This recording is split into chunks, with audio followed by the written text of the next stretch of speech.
wonderful opportunities to make some music.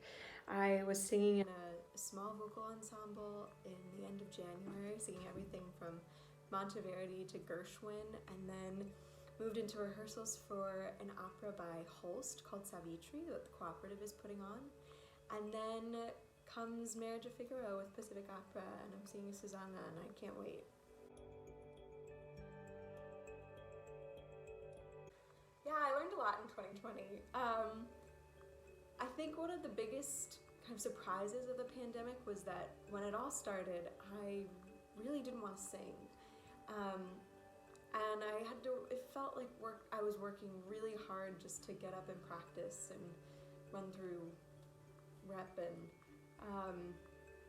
and so I ended up actually turning to things that I would have never picked up otherwise. A lot of musical theater repertoire, stuff that made me kind of feel lighter and more joyful, and I had opportunities to sing repertoire I would never have sung otherwise, I never have learned otherwise, and that was really wonderful and is a good reminder to keep stuff new, keep experimenting, and to find things that bring me joy on a daily basis, whether that's music or whether it's not music.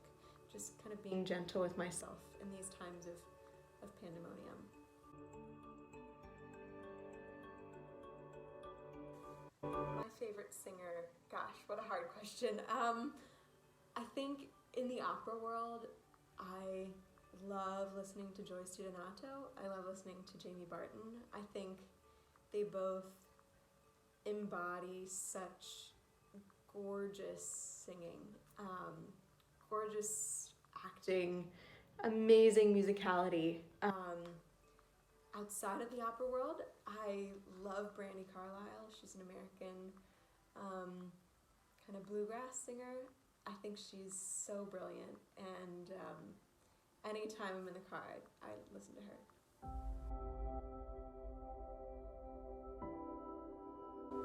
When I was in high school, I went to this music program, and the university / kind of pre-professional division was putting on a production of Traviata. All of the young kids were kind of encouraged to go sit in on all the rehearsals, and so I did, and I absolutely fell in love with Traviata as an opera, but I also kind of was fascinated by the process of building an opera from ground up. And I think it's been absolutely kind of transformative for me in thinking about how operas are made and kind of the choices that go into staging an opera, seeing things change every day, and watching that rehearsal process was really, really amazing. And then of course Hamilton, because I'm an American and I've never seen a show ever like Hamilton.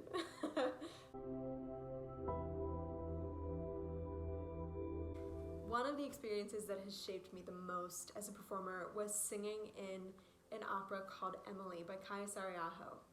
And it was some of the hardest music I have ever learned and ever sung. We were all kind of thrown into this sound world that none of us had ever experienced before. And there were certain points where I was just like, I don't know if I can do this. But I did it, and it worked out beautifully. But it was a wonderful experience of really being faced with something so challenging and knowing that the only thing that would make it better was if I kept practicing, kept rehearsing, and kept trusting that it would come together. And it did. And that was a huge moment and a great learning experience as a performer, just knowing to trust myself, trust my body, trust my brain, and you get there eventually.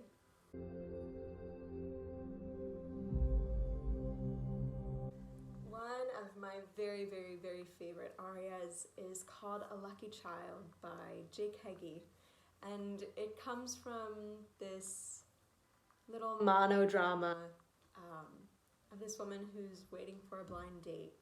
And this aria is kind of this searching, beautiful moment of realizing how lucky she was to be loved as a child and to be shown unconditional love by her parents, and how that's something as an adult she hasn't found yet.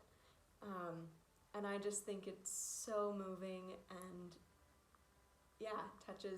touches me in my heart.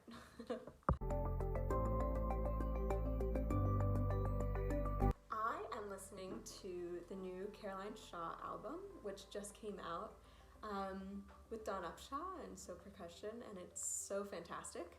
I'm listening to the new Kishibashi, who is this very cool kind of singer, songwriter, violinist, arranger. Anyway, he's just really fun, and his music is brilliant. You should check him out. A bunch of podcasts about books, because I love me a good book.